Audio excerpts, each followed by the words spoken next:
Hey everybody, welcome back and welcome in to the Gym Lounge Happy Hour. I'm Red, this is Noah, and what's become a new weekly segment is we gotta do an AC check-in. So where are we at? Apparently the landlord's got all the parts he needs. All of them? Everything to complete the job, except the motivation to do the job. He said, I forgot when it was, past few days, I texted him for an update, and he said he's got the material, and his specific words were, now I just need to find the time to do it. And I'm a little bummed, right? Could have made it a priority. Luckily, we're still doing well with the weather, it's hard to complain. It's surprisingly, what I think I've noticed, I don't know if you noticed this, is whatever temperature is in here, it tries to stay for the most part. Like the brick that we have, it's a concrete building, it tends to hold whatever temperature it is. So right. We had some cool days, we got it cooled off in here, and then now it's kind of stayed there because it's been 80-ish the last few days, and it has not jumped up beyond like 74 in here. Right. And so it's been better. As I say that, we've been lucky with the weather. We did have an event happen. I wasn't here. I was here. We had a member get a little lightheaded, a little nauseous. And this couldn't have been avoided even with the AC because he was outside doing sled work. Sure. So like it wasn't an AC issue. You can't do sled in here. We don't have turf. It's on rubber. You could do it. Our old trainer made us do it back 3 or 4 years ago, and try doing sled on a rubber mat and let me know how it feels. Yeah, it's very demoralizing. It is. Like we didn't have sled in this contest that we were prepping for. It was a truck pull. But if we would have had sled for this contest and we tried to put the weight that was on that sled for the contest, it wouldn't have moved. No. Like there was not a chance. Like it's a good thing we had a truck pull because we were prepping as if we were pulling a semi. Like that's what it seemed like. Like I'm pretty sure we could have pulled a semi after pushing that sled in here. Like I don't remember what weight we had on there, but it could have been more than probably 100 and something pounds. I took plates off, and I remember doing 90 pounds, and I was furious. And it wouldn't move. Yeah. And now we go outside and do it, and we can do 300, probably, I think I've been doing 400 pounds from here and there. Like, yeah. And so to go from 100 pounds to, 400 pounds, and it moved, like, it's insane. And he didn't communicate this to us at all. There was no, like, hey, it's going to be a little tougher on, and maybe he said it, but I didn't internalize that. No. That didn't click for me. That did not click for me. So going back to our member who had a pretty rough day, he was out doing the sled out in the parking lot, and I'm working with another member, and didn't really notice, but he came back in, and I'm over here looking, and I look back, and this dude's lying on the floor, white as a ghost, and I'm like, "You good?" And I didn't get a response. So now I'm like, I'm getting a little nervous. Yeah. So I give a speed walk over, towards him, and I realize he's a little bit responsive, and I make the assumption, being in the gym, he just got out from the sled. I'm like, blood sugar, or he's hot as shit. Little heat stroke. This was probably around 5 o'clock. It was 80s yesterday, so it's warmer. So ran to we got a fridge, grabbed an ice pack, grabbed a popsicle, grabbed a Gatorade. I'm like, because if this doesn't fix it, we gotta call somebody. And it's not like we're unhealthy and have nasty popsicles in here. Yeah, these were Powerade popsicles. So we get him over there. He's in front of the fan. Put the ice pack on the back of his neck.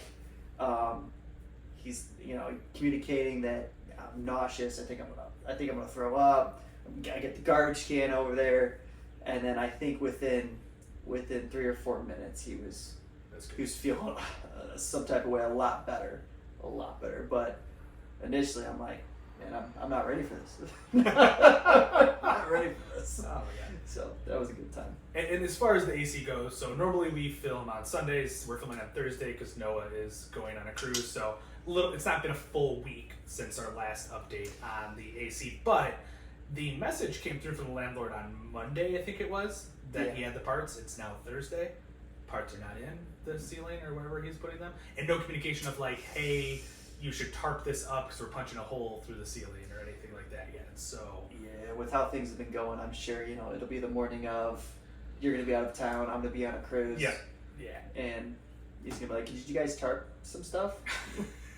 So we're going to need your mom over here. Yeah, absolutely. Some random member in the gym. Yeah. We have 2 new members starting tomorrow. They'll probably be here by themselves or something Perfect. crazy. Perfect. I don't anticipate AC until at least next week at this point because it's not like he's coming on Saturday or Sunday to do it. Right. It's- Right. and if he I'm has- sure he's not even doing it. I'm sure it's his No. guys. And Yeah, and I guess I don't know how hands-on he is, but I don't see him in here very often, so I can't imagine he's very hands-on at this point with his business. sure. At least not this location. I don't know if he's got multiple locations. I think there's one in Beloit. I think when I've done a little I like to snoop on He's people a a little snoop. bit. This guy's a snoop.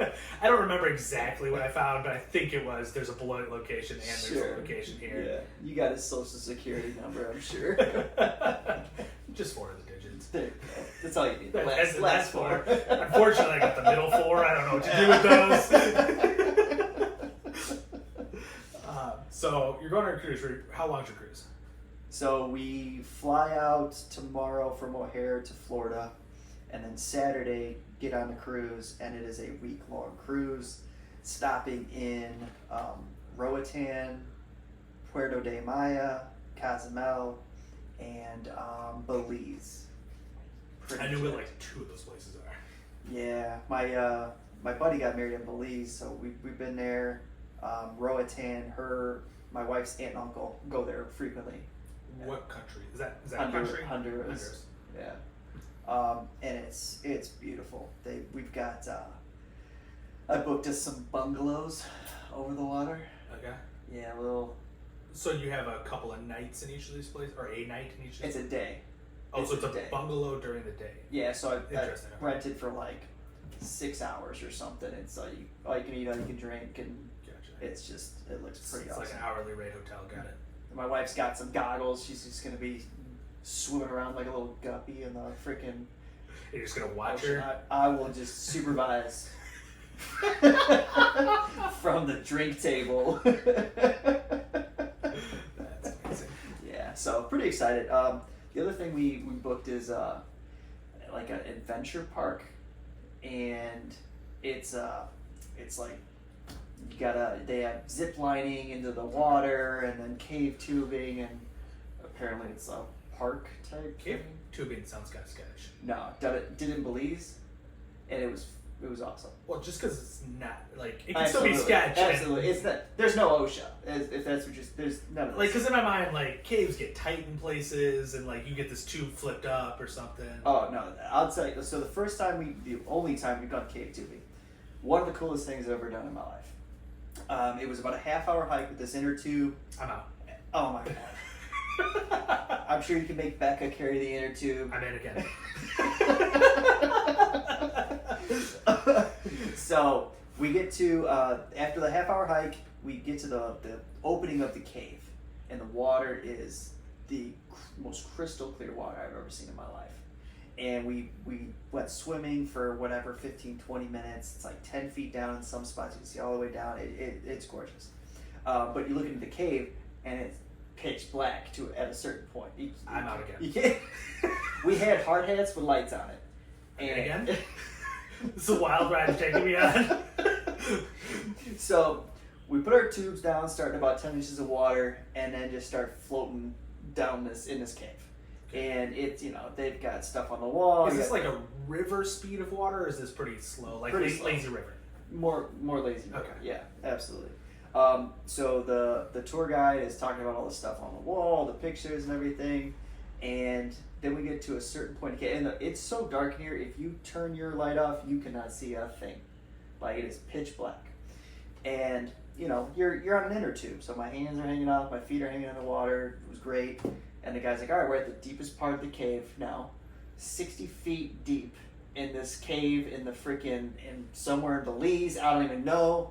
All I could think of is, what the fuck is 60 feet down in the goddamn rainforest in this cave? Sure. I could have died.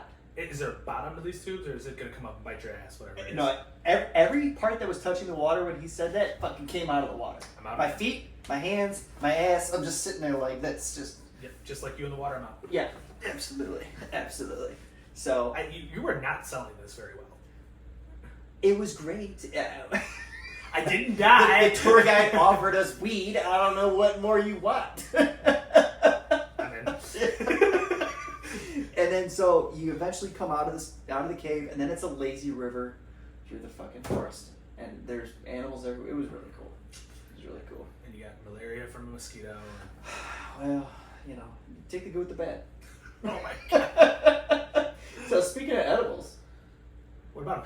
yeah, how'd your second? Yeah, so the 10 milligram one, that was enough. It was more than enough. It took me beyond where I probably wanted to go. I ended up with a headache and I was nauseous, which is wild because that's not supposed to happen with edibles to a certain extent. Yeah, I hadn't heard that. Yeah, and some of it could have been partway through. I ended up having like a whole crumble cookie and milk, and maybe that's what made me nauseous. But it doesn't explain that.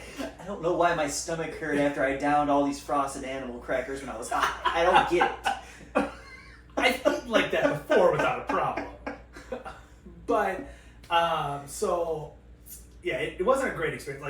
Like the come up was fine, and then the come down, like once I hit the peak, and then on the way down, like it just was not enjoyable. Nauseous, headache, like just was not fun. I forgot how to breathe for a period of it. Oh, you didn't tell me that part. I've been there, my man. There was a couple times where like just all of a sudden there was no breathing happening. I'm like, oh wait, whoa! Holy shit! There's got to be some air in my lungs. Yeah, that was going on for in my mind like an hour. I think realistically it was like 20 minutes. I get a text from this dude at 11 p.m. and I'm going to bed. I'm already in bed, but I wake up to this text that says 10 milligrams is greater than, with the greater than sign, 5 milligrams, and I think like LOL. And I'm just like, oh my god, what did this kid do? And then you showed me the video. I showed the video the next day from our Blink camera. We got Blink cameras to watch our pets and stuff. And in the Blink camera, all you see is me on my phone just staring at it. And I remember this happening. I was just staring at it. And then I start dying laughing. It was right after I sent the text. He's laughing at the text that he wrote and then sent to me. And what's great about it is I ended up sending like a bunch of laughing emojis. The laughing emojis got sent as I was laughing. Oh so like God. the first text got sent, and I didn't think it was funny when I first sent it, and then after I looked at it again, hilarious! The most funny text I've ever sent in my life. Just started dying laughing. Oh my god, that's... Yeah, so there was some decent points of it, but then my fiance is putting up picture frames on her wall, and she's making this cool little wall and stuff. She did in her bedroom, now she's doing it in her living room, and they're sitting on the floor, and we have a mantle with a fireplace, and the frames are sitting in front of that on the ground. And there's quite a few of them, and I had those crumble cookies and stuff, and I had my glass of milk. And I'm like, I don't want to go to the kitchen. I just want to go set this glass of milk somewhere where my dog can't get it. So I'm going to set it on the mantle. As I'm walking to the mantle, eyes on the prize. Of course. Focus Obviously. on the mantle. 100% mantle. Can't hit what you can't see. Exactly. And so I'm walking, step right on a picture frame, shatter it. Just absolutely shattered all over the place. Somehow, I only had a small little piece of glass in my foot, and Becca, who's high as well, managed to get the glass out with the tweezers. And I had a freak out in the middle of there. I'm like, oh my god, we're both so high. What am I going to do with my foot sliced open? Like, my foot's gone. And what's great is I didn't realize I stepped on the picture frame until like 10 seconds later. Like, I step on it, stumble, and put the glass of milk up, look down. Oh shit, picture frame. Foot, I sit down immediately, start investigating my foot the best I can. It was a wild ride. Oh my god, that's great. That's great. So I think the follow-up to that is we probably should go into the edible story that you had that we left them hanging on last week. Oh god. So my first time taking an edible, I was in Vegas. I was in Vegas with a buddy, bachelor party. And he bought some edibles. Took one, took two. Was being very quiet. Any idea what the dosage was? They were 10 milligrams. They were 10 milligrams. Yeah. So you got 20 milligrams. Yeah. So he was being very quiet. Everybody's making fun of him. Look at him, he can't talk. And I'm like, this guy's he's just not talking, and he's high. I found out later he literally couldn't speak. He goes, at one point I was laughing so hard but I couldn't make any noise that I was crying. Yeah, so I can relate to that. I've been there smoking weed. I hit a wow, I am blanking on the word for it, but like not a what. I am blanking the hell. You're so bad with words. It's terrible. Basically, like you not fill good up with words, not good with numbers. I don't know how you. Gravity bong. It was a gravity bong. So I hit a gravity bong, and everyone at the party's like, "Oh no, you didn't get all of it. I got all of it." But I'm like, "Whatever, fuck it. I'm not a pussy. I'll hit it again." Oh. And so I hit the gravity bong again. You really showed them. Yeah, I did show them. I didn't tell them anything afterwards because same thing. No words. I wanted to talk so bad for like 3 hours straight. Wanted to speak so badly. No words. Zero. Literally 0 words could come out of my mouth. I couldn't communicate. I couldn't do anything. I just walked outside and sat there for 3 hours. Oh man, sad. That's so sad. So my buddy takes these 2 edibles, and we're sitting at the tables gambling, and for whatever reason I couldn't wait for the waitress to come, for the free drinks you get when you're gambling. I'm sorry. Oh my god, I'm gonna yell. She's upset. And so I sent him to this gift shop, which is like 80 feet from where we're sitting. And so he walks over there. I said, hey, just grab us like 4 shooters. Yeah. So he's gone for a very long time. Like, I'm a little concerned. He's not a wanderer when he drinks, but like, where's this guy at? Finally makes his way back with 4 little shooters of vodka. He did what he's supposed to. Yep. And I go, what took so long? He goes, I couldn't figure out how to carry these. Carry all of these. I'm like, what? Okay. So whatever, we drink them, and then a little while later I say, hey, can you run back and grab us some more and go ahead and grab yourself a beer or whatever. And so same thing, he leaves. He's gone for an abnormal amount of time. And if you've never been to Vegas or Vegas Casino, the carpeting, they have like pathways that, I don't know if you're supposed to follow, whatever. The carpet has a path and whatever. So he finally makes his way back, and he's got the 4 shooters, and I'm like, where you been, bro? He's like, when he came back, there was too much traffic, he said, to merge into the lane on the carpet. So he literally did a lap. He literally did a lap around the casino before he made it back to us. Oh my god, that's unbelievable. And then so he gets back and he's just got the vodka. I'm like, hey, where's your beer? Because this guy doesn't turn down alcohol. And he goes, I grabbed one of each kind, put it on the floor, sat there, couldn't decide which one to get, so I left. Oh my god. So that's not even. So that was the one day, and then the next day I decided to take one, and I'm sitting in the hotel bedroom, and we're getting ready to go to the pool. And did you do just one, or? I just did one. Okay. I just did one. And so you know that 10 milligrams is greater than 5. I do know that 10 milligrams is greater than 5. Just in theory. So I'm sitting there, and my buddy's like, hey, how you feeling? I'm like, I don't know, pretty chill, but I don't feel much of anything else. Oh shit, so 20 milligrams is greater than 10. I know where this is going. No, Okay. no. He's like, really? Because you've been sitting there for about 40 minutes. And I'm like, oh. Oh, okay. He's like, you want to get changed? We'll head down to the pool? I'm like, sure. So I walk over to the bathroom, realize I forgot my swim shorts on the other side of the room. Walk back to the other side of the room, grab my swim shorts, walk back to the bathroom, and there's a mirror right in front of the bathroom. Touch the mirror, turn around, walk to the other side of the room, touch the window, and I got stuck. I got stuck in a pace, and it lasted for 2 hours. You're just going back and forth? Back and forth. And then... No one tried to stop you? Eventually, my buddy and his brother were like, do you want... Because I was going to try to go to bed and sleep past this. They're like, do you want to try to sleep it off? I'm like, I've been trying to get to the bed for the past 20 minutes. Any idea what strain you were on? No. No. I had no idea. But I would start panicking, like if I thought that I turned the wrong way or the direction that I wasn't turning. It was fucking bad, dude.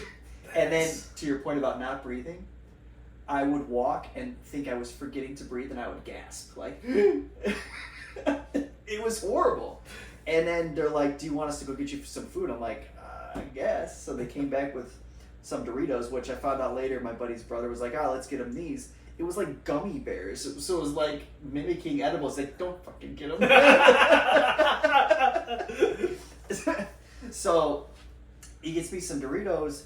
I took a handful of them, put them in my mouth. I chewed them up. It was like I'd never swallowed anything before in my life. I spit them out. I chewed them up and spit them out. I could not swallow them. And then I'm like trying to slam water. I don't know what's happening, but I'm having a full-blown panic attack. I'm like, dude, what's it say? How long do these last, man? How long do these last? I got a bad batch, dude. I got a bad batch. You got a great batch. It was so bad, but and I guess so. Were these like legal in Vegas? Yeah, So like you bought them from a dispensary, yeah. and okay, so yeah. And finally, they left me there to go to the pool. They're like, "You gonna be good?" I'm like, "I guess." I'm like old man at them. It's not like you could get in the pool. No, I wasn't going anywhere. But like there was a few minutes where I like had my phone in my hand just pacing, like, do I need to call somebody? Oh my. Wait, and so did they do any edibles this day? That day, no. Why were you guys doing them on separate days? No idea. Okay. No idea what happened there. We weren't on the same frequency. Probably a good thing though. Yeah, that's fair. You needed someone to babysit. Yeah. Except for they left you, Yeah. so I'm not sure. So they left me, and a few minutes after they left, I somehow made it to the bed, fell asleep for a little while, woke up, killed that whole bag of Doritos, went down to the pool, had a fantastic time. I was high for 11 hours though. Holy shit. But everything after the panic attack and the nap was great. I guess, yeah, I don't know how long I was high for because I went to bed after about 3.5 hours went to sleep. So I guess I went to bed high, so maybe I was as high as you for as long as you were. I have no idea. Sure. The night before, it was done after about 3 hours. Was it? Yeah, I was kind of nothing was there. Surprisingly, I did edibles a couple more times, 2 or 3 more times after that during COVID, and we were like, well, me and my wife did an edible, and then we Skyped another couple and just sat there, laughed at each other's faces for a couple hours. Same couple that was in Vegas. The same guy, yeah, and his wife. Got it. Yeah, yeah, it was a lot better that time. It was complete laughter. Couldn't freaking stop laughing. Did you 10 again? I did whatever one gummy was. Which is likely 10. I'm like, you know what? It was terrible last time. Let's do the same bad. Amount. It was so bad. What are the chances it's that bad the second time? Which it wasn't. That's right. I rocketed like a 66% success rate. Absolutely. And it's probably a completely different strain. Like I did a hybrid this time, and I'm gonna get a sativa the next time. Like we're gonna go get more because what we have now, my fiance will finish. She did fine with them. She got high the second time, but wasn't freaking out like I was and having issues. And not freaking out like you did clearly. But I think sativa helps you sleep, and I'm gonna try that because we talked last week on my sleep kind of sucks. So we're gonna try to grab a sativa and see if it'll. I'm gonna do like 2.5 to 5 milligrams before bed and see what it does for me. Maybe you got the apnea, dude. I don't think so. I mean, it's possible. Like I'm at that age. I'm getting pretty old. I got an ENT. You can check out. I'm at the age where my tongue's blocking my throat and I'm getting fingers up my butt when I go to the doctor. So just living the American dream. Absolutely. So speaking of the ENT, you went today. I did. I went to the ENT, the ear, nose, and throat doctor. Gave him my background. Hey, I sleep apnea. This. I'm a little suspicious. I got something else going on. Sure as shit. What does that mean? So the reason I was suspicious was that it wasn't just sleep apnea. So the first mask they gave me for the CPAP machine was went over my nose and put pressure on my sinuses, and like I couldn't breathe. Wild. Yeah. What's also wild is the light. It's this light above us. It was out a second ago. I was watching and it was out completely. And now one of them's back on. And it's not the one that's usually on. Normally only one's on. I love how you know which light bulb is usually on. Yeah, normally it's the one closest to you is usually on. And now the other one's on. And neither one is on full power. Ever. Continue. Push it against your sinuses. ADHD. Can't breathe. He says he doesn't have. Push it against my sinuses and made it extremely hard to breathe.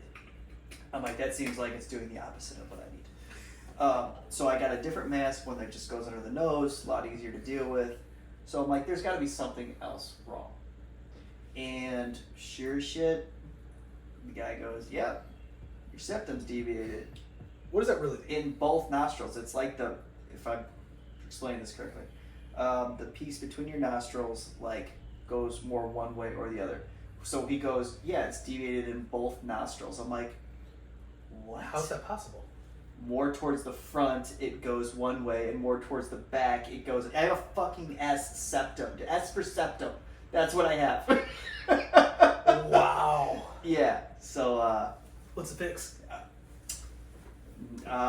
He said we're not going to talk about surgery today because insurance isn't just going to let you jump to surgery. But he gave me 2 or 3 nasal sprays. One's just salt water. Is it supposed to like bring down like the size of the septum? What's the point of the sprays? If there's some sort of allergy issue, which I mentioned there might be. Sure. Something I've been having sinus infections the past couple of years, which I'm not used to. Okay. And the only reason I know there's sinus infections is because the symptoms were different. There was, pain and pressure in places that I'm not used to in my face. So, and the sinus medicine did work when I was sick. So, and allergy, I also used allergy medicine at times. Oh, randomly, speaking of allergies, the place we go to get our blood work through, like the Merrick Health, they do allergy testing too. Gotcha. So, yeah. I think it sounds like the guy would get that for me, an allergy panel. Okay. If I wanted it. So, but we're just finding out all sorts of new things. I went to the ENT. He stuck a camera down my nose. It was not pleasant. Down your nose, not up your nose. I was like this, so it was down. Oh, okay. You doing a handstand? Yeah, it was. How far did it go? I don't know. Like, could you feel it in your throat? No. But if he was so far down, like he had to tell me to breathe through my nose to pull the camera out. When you want to breathe out, like you're saying, breathe out. Just breathe in general through my nose so that the there's passage airflow. would open up. Oh, because I was clamped down onto it. Oh my god. Better or worse than a COVID test? Well, that's what I told him, and that was what my concern was, that I don't do well with the COVID tests. I don't think anyone does. They're terrible. It's for whatever reason, it hurts, it sucks. My wife does them just fine, apparently. Oh, she's a psychopath. Yeah, I know. But I'm like, if there's something wrong, I don't know if there's polyps or something in my nose that are sensitive. I don't know. So there was a concern. I brought that up, and he goes, yeah, it's not as bad, but it is going to be uncomfortable. And how was it? It was uncomfortable. I guess my thing with the COVID test is like it tickles my nose. Yeah. Like I gotta sneeze like crazy, and like there's no way I could like let something just sit there. Like was it that, or it just hurt? It was more. There was both. There was discomfort and there was tickle. Yeah, that's terrible. It was no way. I'm not going. No, you should go and eat your veggies. You need to do a lot of things as a grown up. So 8 weeks of nasal spray, and once I get it, and then reconvene and possibly talk about surgery. So my hope was that I could get rid of the CPAP if I fix my nose or my sinus issue. I don't think that's gonna work. So if the tongue is the reason for the sleep apnea, fixing the problems with the nose isn't really going to. They trim up your tongue. There is I forgot what he called it, but they put something in your side, they put something in your chest, and like in your neck, and it sends a signal, because what happens when your tongue kind of falls back and blocks your throat. Yeah, sure. Okay, so it sends a signal to everything and pushes your tongue forward, and apparently pretty effective. But the way he described it, he goes, it's a pretty aggressive surgery. I don't know what that means, but it's it was a little scary. It's a little scary. That's wild. So he's like, being so young, probably not the move. He goes, me personally, I would just deal with the CPAP machine. But regardless, if we can fix my freaking nasal passages so I can breathe throughout the day and maybe work out without dying, maybe I'd like cardio after that. Probably not. I think that's Probably not. So we'll keep up with that. But so the other thing happened. My PCP called me. My primary care physician called me. Said, "Hey, we're thinking about scheduling another blood panel in 3 months." I told them that I had a high protein diet, or at least what they consider to be a high protein Yeah, diet. did you ever get confirmation on what they consider a high? No. Okay. No. I mean, there's no way what we do is not high protein. Right? Like, Sure. But I was curious. I'm like, are you talking high protein, low carb? You know, I've heard some stories about that, or I'm not like straight carnivore or anything. Yeah. But whatever I'm doing, they consider high protein. So We're busy. I know, freaking Joseph. So, and then I had a abnormally high amount of creatinine in my blood, so that came back high, and that was a concern. It's not the same as creatine, right? Correct. Okay. Different. But usually from building muscle, I believe it's a byproduct of that, and then apparently a byproduct of a high protein diet. So as long as your creatinine is high due to the high protein diet, it doesn't sound like it's as much of a concern.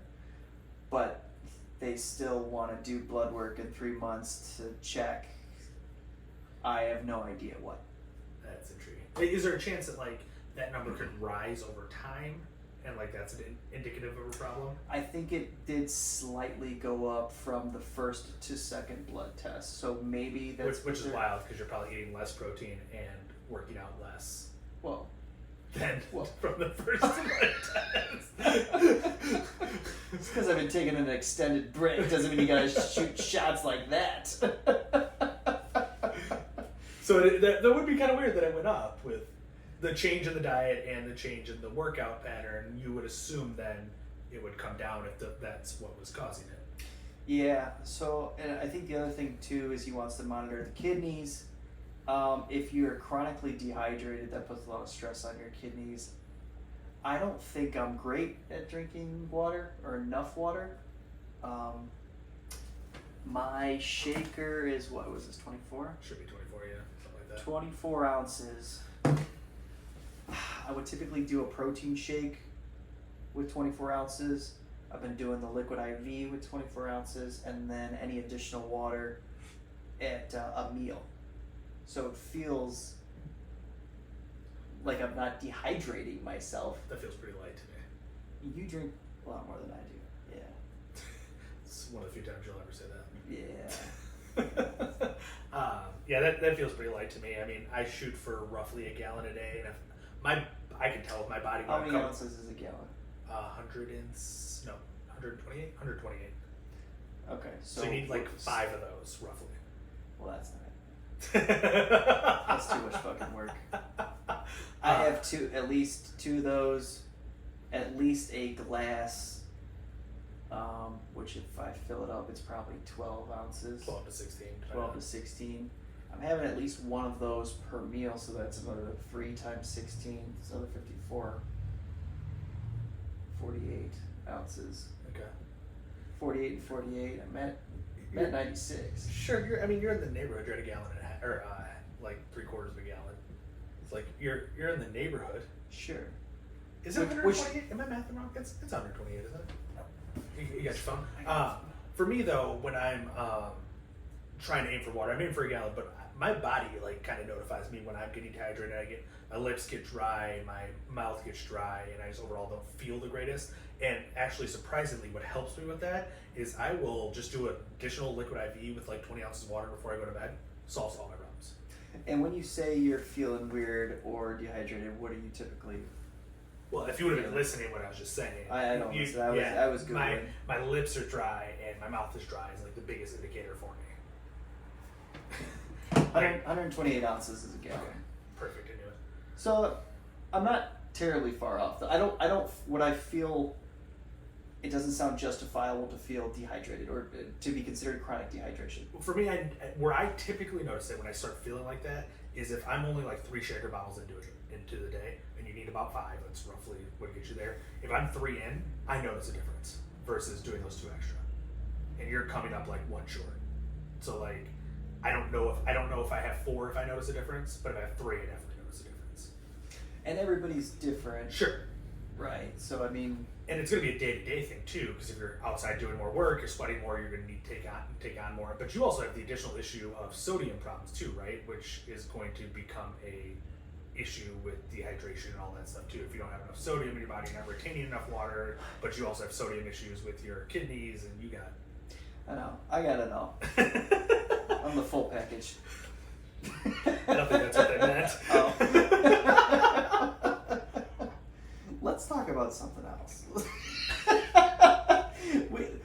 we could just save my problems for, Maybe when we have a solution to your problems, we can. I know. So speaking of more problems, I was going to talk about inactive muscles and faulty recruitment.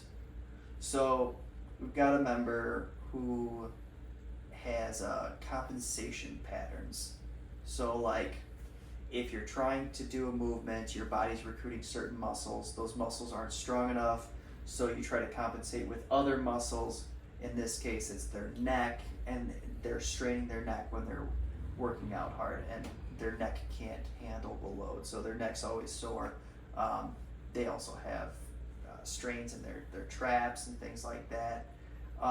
It's interesting when you start looking up the fixes for a lot of this stuff is to strengthen things. And it's interesting, same thing like with poor posture, or just the idea that you have to strengthen certain muscles to bring your skeletal structure back to a certain a lot of it is because there's overdeveloped muscles. So you're trying to strengthen the opposing muscles to kind of even things out. Like when I was younger, that's what happened to me. I had tilted kneecaps, and it wasn't necessarily your kneecaps were overdeveloped. Yeah, it's really strong, really strong kneecaps. It wasn't necessarily that my one muscles were weaker. It was just I was a runner, and so my quad muscles on the one side just got overdeveloped, and so I needed to catch up the other muscles. So I did some PT and things like that to get those caught up. And that's kind of the same thing with posture. It's the front of the body, the mirror muscles that everyone's looking at.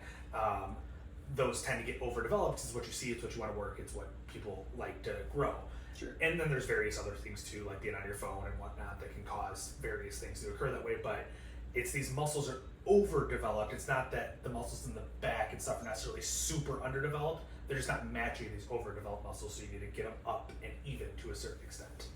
Yeah, and quick test for internally rotated shoulders and kind of poor posture is standing up straight, putting your arms to your side, and if your palms are kind of more facing the back of you, you've got some improvements that you can make there. The other thing that I thought was interesting that we've come across is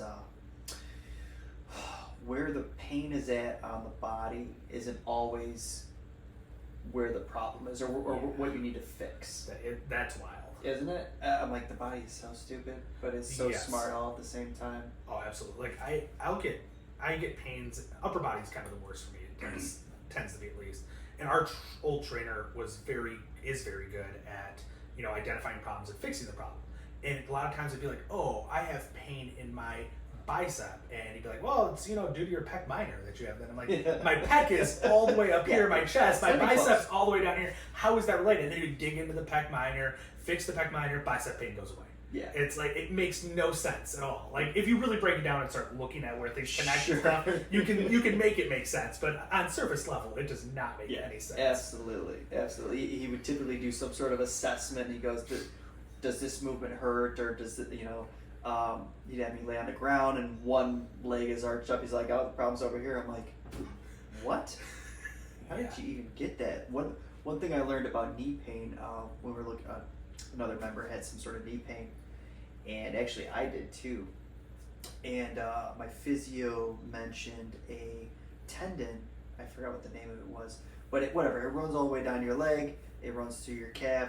She goes, your tendon is really tight. She was in my calf. I'm like, man, I wonder if I look into that. Is it causing my knee pain? And actually, at this point, I had outer foot pain, which was really weird. I've never had that in my life, but it was very strange.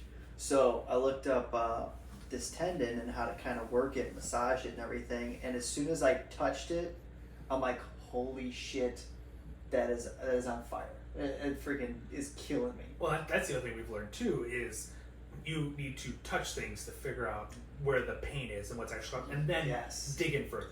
Yes. Like make it hurt more to Right. fix the problem. That's the thing is that's wild. It's like you go to a physio or you do some sort of cupping or scraping. If it doesn't hurt, it's probably not a problem, and you need to go find the problem. The way to identify the problem, the easiest, if you don't really know what you're doing, is, hey, this hurts. Let's dig in further here. Now, granted, you could cause some damage doing that, Sure, but more often than not, that's going to fix your problem. And that's wild too. Like, hey, I need to make this hurt more to make it hurt less. And when you compare it to like physical therapy, it kind of makes sense there, right? I don't know anybody who goes through physical therapy and is like, oh, this is great.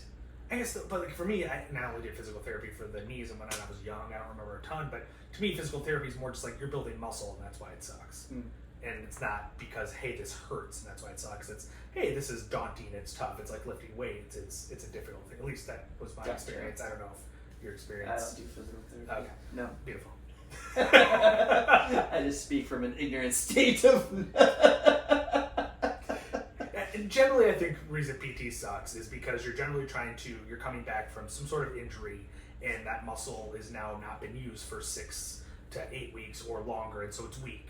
And so you're trying to catch it up quickly. So you're doing these daunting, grueling exercises to get those muscles caught up, and so it sucks and it hurts. And it doesn't really, I don't want to say hurt. It hurts like, squatting a ton of weight hurts. Like, it hurts. oh my god.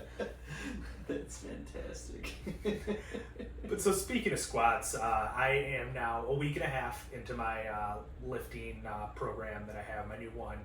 And a few like interesting observations that I've had is, so like I said before, my stuff's really spaced out. So I have 3 true workouts a week, cardio in between, I have 3 separate workouts. They're not necessarily all in a week. And I have cardio in between and then some off days here and there. So with that 3-day split, I just now completed my day 1 for the second time, and that was 9 days in. So that's kind of how far I have things spaced out, is I'm doing about 8 days, spreading these 3 workouts across 8 days with cardio in between.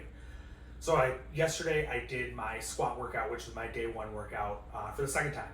Week 1, it was brutal. It was a tough workout. It was 60% of my 1 rep max for 10 reps, and then it was 70% for 8, 75% for 6, 80% for 4, and then I went back down to 70% for 50%. And I barely got through it. I went over at deadlift next, and I'm MFing the person who put this together the whole time, which was myself, as I'm over to deadlift, and I bend over to put the chains on for the deadlift, and my hamstrings are vibrating. This is just after squats, and this is an 11 exercise workout. And now, only 3 of them were legs, and the rest was upper body, so it's not like I was going to kill myself through the whole thing, but the first 3 exercises were all legs. So I was going to the second leg exercise, and things just vibrating and just terrible. And I died for that workout. I was sore, like real sore for at least 4 days, and relatively sore for 5 after. Like it was absolutely brutal. So I came back yesterday to do the same workout. There's an additional set on basically everything I'm doing, including that first exercise, the squat, and it's the additional set was an additional heavier set for a set of 2, and then the failure set went up by 5% from the previous week. And it was amazing how much my body adapted in a week. Yeah. Like, it was so much easier to get through all the sets. The failure set was easier. Everything was easier. Going through the rest of the leg workouts, I bumped the weight on everything I did, and these all went up in a set, and I was still able to bump the weight on every single thing across the board. And don't get me wrong, I am still pretty sore today, but it's not more sore than last week. It's probably a little bit less sore, and I did so much more. So it's amazing how much your body can adapt in a week to just what you're doing. That's good. And I was very, very surprised at that. Yeah. What's going on with your weight? Yeah, that's the other surprising observation that I've had. So I'm reverse dieting up, like we talked about last week, where I'm adding carbs each week to try to be at the highest level of calories before I kind of cut things down to make cutting weight down easier. So week 1 of it, I bumped my carbs from 325 up to 400 grams of carbs a day. My protein, my fat stayed exactly the same. And so that's an additional, whatever 4 times 75 is, 300 calories a day, something like that. We established math and words are not our thing. So let's do plates and, open a gym and everything. Absolutely. So I think it was an additional 300 calories. Well, I bumped it another 50 calories this week, and we're into Thursday. And so, or not another 50 calories, additional 50 carbs. I'm up to 450 grams of carbs, which is another 200 calories a day. And I'm not doing any carb cycling right now. It is just straight 450 grams of carbs every single day across the board. So I'm at like 3,500, 3,600 calories, somewhere right in there, depending on where my fat ends up that day. And so this week, last week, maintained weight all the way through. I was 230 all the way through. Nothing really changed day to day. And then this week started at 230, and first 2 days still at 230, which to me was kind of surprising. So bumping up the carbs, because all I had was, I don't think I'd worked out this week yet. So I think Monday and Tuesday there was no workout, and one of those days was an actual like off day where I wasn't doing anything. And so I came back in, and my weight stayed exactly the same at 230. So you're eating all this extra food on the day that you're not burning calories, Yes. and your weight stayed the same. Yeah, and even like one of those days was a cardio day. So like, yes, I did some stuff, and my cardio stuff is a little bit different than just straight, hey, do some cardio. I'm still burning some calories, but it's not burning calories like I would on a workout day. Sure. And it's much shorter. I'm in here for what most people would call a normal amount of time, about an hour on my cardio days.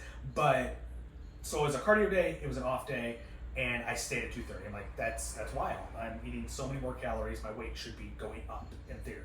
And then yesterday I had my workout. This morning I'm down a pound, which again, all these additional calories and I'm down a pound. It's just absolutely wild. It's not what I would anticipate. And I've had more lead time. Like I have a certain date that I'm trying to be down weight by. So, wow. Jesus. You can edit that? Probably not. No, absolutely not. Who's going to leave that in? There's more weight coming out. Carbon dioxide's fat. It's just coming out the body. So I have a certain date in mind that I'm trying to go to. If I didn't have that date in mind that I need to lose the weight by, then I probably would run this up to 500 grams of carbs and just see, like, if I can stay the same weight or keep losing weight by running up the carbs as high as possible, that means when I go to cut carbs, I don't got to cut down as low. Like now when I carb cycle on my cardio days, I'm going to carb cycle down to 250, which for most people that's a normal day of carbs. And then on my one off day that I take a week, I'm going to carb cycle down to 150, which again, that's not a huge cut. Like normally when people start talking cutting carbs, you're cutting below 100 is what a lot of people are carb cycling down to. It's not what we tend to have people do, but that is what a typical person would do. And I'm still gonna be losing weight. And I feel like if I were to run that up to 500 and I keep maintaining weight, like when I cut down again, like that would have been insane, the weight loss. And I still think the weight loss is gonna be insane. I think the stuff's gonna fly off me. So best of both worlds. You enjoy eating, you get to eat. When you're ready to start carb cycling and lose weight, you're going to be able to do it more effectively and efficiently. Yeah, I still get to eat a decent amount of food, and I'm going to lose weight quicker. Like that's, and to a certain extent, it gives me more time, like, to run things down too. Because like over time, your body's going to adapt, and then metabolism's going to slow down, so the weight's going to come off less and less. But if that's happening, all I'll do is take that 250 grams carb day and cut that down to like maybe 200 or 150 and continue losing weight at the same pace. It gives me more room to keep going down, and I can cut for longer than without having to do some sort of refeed, which we love refeeds. Absolutely. Refeeds. Very, very supportive when it comes to refeed. Absolutely. If one of us is refeeding, the other is right there next to him to support. Absolutely. So I probably won't have to put in any refeeds, which I'll have refeeds naturally because one of the times I'm trying to cut down for is my bachelor party. Obviously, I'm not going to continue dieting through those 3 days, so I'll eat pretty good. So it's kind of a refeed there. And then 2 weeks later, I have Iceland that I'm going to that I'm trying to be cut down for, and so I'll eat normal there for a week and stuff. So the refeeds are kind of in there naturally because of what the goals are. But I mean, I probably won't need a refeed to bump the metabolism. It'll just be a nice little benefit to a certain extent. Refeed's never a bad thing. Refeeds are never a bad thing. But so as we wrap things up, I'm going to continue on what I'm doing. I think last time I talked about I felt some fatigue building up, but I had that cardio day, that off day. The fatigue seems to be decent. I'm doing fine today. We'll see as the weeks go on if fatigue gets higher, but it seems like my body's adapted quite a bit, and the fatigue is going to stay down, and we're going to be in a nice spot. And you're going to start your stuff when you get back from the cruise? What's your plan? I do plan to have this be a little bit of a healthier vacation. When I go to Vegas, I typically require another vacation as soon as I get back. To recover from There's Vegas? no relaxing. It's high energy. Sounds like you slept half the time at the one after your 11-hour high. That was not half the time. That was not. It was like an hour or two nap, which is typically what I get each night in Vegas. It's exhausting, and there's years coming off my life every time I go to Vegas. Oh my god. Yeah. So this one, I'm gonna try to take it easy. I'd like to go to the gym on the cruise and just. Have you ever found the gym on a cruise before? We walked through it. Me and my buddy last time we went, we walked through it, made fun of. I'm pretty sure I was buzzed, doing some incline dumbbell press. Got it. Okay. Naturally, I'm like, what are the biggest dumbbells here? Let me get the 60s. Let me get the 60s. I'm in like freaking khaki shorts and flip flops. Like, let me get the dumbbells. No, I am gonna make an effort, but it'll be a little more sincere about lifting when I get back. Yeah. So. Do you have any sort of timeline you're following, or just gonna start lifting and just kind of roll with it? Does your program have a end point, I guess?